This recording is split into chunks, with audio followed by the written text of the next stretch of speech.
और उसमें एक तो स्कूल के ऊपर जहां पर मिसाइल जाकर गिरा था, वहां पर कई सारे जो छात्र थे उनकी मौत होने की खबर आई थी। और अब ये बड़ी खबर यहां पर देखिए आप, आर्मी चीफ और रक्षा मंत्री, दो बड़े नाम, ईरान के दो महत्वपूर्ण पद पे मौजूद लोग जिनकी यहां पर इस हमले में मौत हो गई है। यानी कि आप लड़ाई तो लड़ रहे हैं, लेकिन आपने खो दिया अपने रक्षा मंत्री को और कमांडर इन चीफ को। दोनों की तस्वीर आपके सामने हम रख रहे हैं। ये जो अटैक हो रहा है, विशाल विवेक फोन लाइन पर हमारे सहयोगी, हमारे संवाददाता जुड़ चुके हैं। विशाल, ये बहुत बड़ा झटका ईरान के लिए, क्योंकि डिफेंस मिनिस्टर और कमांडर इन चीफ दोनों इस अटैक में मारे गए हैं। बहुत बड़ी खबर।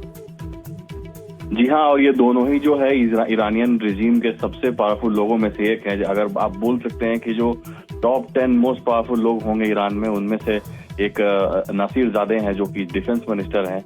इनके बाद ही जो फॉरेन मिनिस्टर की बात आती है, अब्बास आरागची, उन्होंने भी अभी जस्ट स्टेटमेंट दिया है कि जो ये अटैक्स हो रहे हैं वो सही नहीं है और उन्होंने इंटरवेंशन के लिए बोला है। बट ये जो डिफेंस मिनिस्टर की मौत की खबर आ रही है, ये रिपोर्ट्स आ रही है अभी रॉयटर्स के हवाले से। अभी इसकी पुष्टि नहीं हुई ईरानियन साइड से, तो उसका हमें वेट करना होगा। लेकिन रॉयटर्स ने जो रिपोर्ट डाला है वो ज्यादातर सही होता है, तो ये हम कह सकते हैं कि डिफेंस मिनिस्टर की जो मौत है अभी तक तो सबसे बड़ी क्षति यही होगी ईरान के लिए। विशाल, कुछ खबर आ रही है कि कहां पर लोकेशन, क्या तेहरान में अटैक हुआ, ड्रोन से हुआ, मिसाइल गिरा, कैसे हुआ? कुछ भी अगर इनपुट्स मिले हो आपके पास।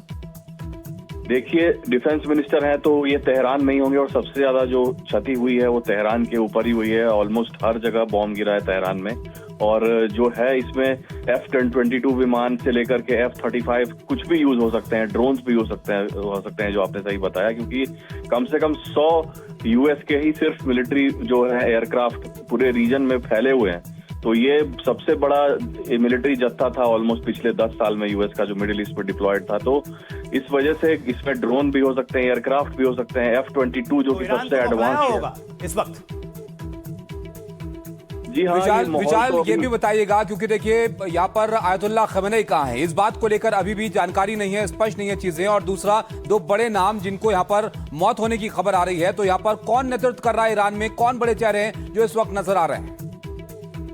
देखिए, पिछले कुछ दिनों में अली लरीजानी का नाम आ रहा था, जो कि नेशनल सिक्योरिटी काउंसिल के हेड हैं ईरान के। वो चला रहे थे, आप समझ लो, पूरा देश, क्योंकि खमेनी जो है वो हर चीज में इन्वॉल्व नहीं होते हैं। उन्होंने अपने रिप्रेजेंटेटिव्स को रख रखा है, तो अली लरीजानी का ही नाम आ रहा था कि वो ही चला रहे हैं। और जो प्रेसिडेंट है पेजेश्कियान, उनको तो ऑलमोस्ट साइडलाइन कर दिया गया था, तो उनके हाथ में ज्यादा कुछ है नहीं। तो उनका जो यूएस के अटैक होंगे वो लरीजानी के ऊपर भी टारगेटेड हो सकते हैं। तो उनके बारे में अभी तक कोई खबर नहीं आई है, उसका वेट करना होगा हमें। और विशाल, सबसे बड़ी बात है कि ईरान का एयर डिफेंस सिस्टम मजबूत नहीं है, बल्कि ना के बराबर कह लीजिए अगर हम कंपेयर कर ले इजराइल से तो।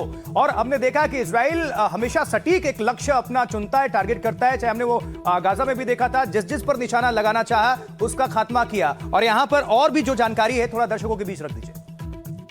जी हाँ, जो ईरान का जो डिफेंस मैकेनिज्म है वो मोस्टली अटैक पर ही है। उनके पास बैलिस्टिक मिसाइल्स हजारों की संख्या में, जिसका उन्होंने काफी बार यूज किया है। पिछले 10-12 दिन वाले वॉर में भी जो पिछले साल हुआ था, उसमें भी उन्होंने काफी डैमेज पहुंचाया था इजराइल को अपने बैलिस्टिक मिसाइल से। लेकिन जो आपने सही बताया, इजराइल का जो आयरन डोम है वो सबसे ज्यादा डेवलप है पूरे वर्ल्ड का, तो वो ईरान के मिसाइल्स को ज्यादातर रोक लेता है। लेकिन जो भेज देते हैं वो काफी बड़े मिसाइल थे, तो उनसे इजराइल को भी डैमेज हुआ था पिछले बार, जैसा आपको याद होगा। और छोटा सा अपडेट आप यहाँ पर दीजिए, क्योंकि सुबह से शाम यहाँ पर हो गई है, हमले लगातार जारी हैं, रक्षा मंत्री, सेना प्रमुख तक के नाम आ रहे हैं। कितनी मौतें हो चुकी हैं ईरान में?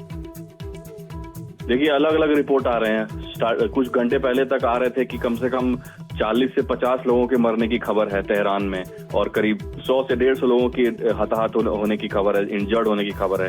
तो पुष्टि होना बहुत मुश्किल है। ये सबसे बड़ी बात यहाँ पे ये है, क्योंकि वहाँ जो इंटरनेट है वो ईरानियन रेजिम इंटरनेट बंद कर देता है, और वहाँ पे फॉरेन जर्नलिस्ट को अलाउ नहीं करते हैं अंदर। वो तो वहाँ से। ठीक है विशाल, नजर बनाकर रखिएगा, और अभी जानकारी आपसे अपडेट लेने के लिए आपका रुख करेंगे।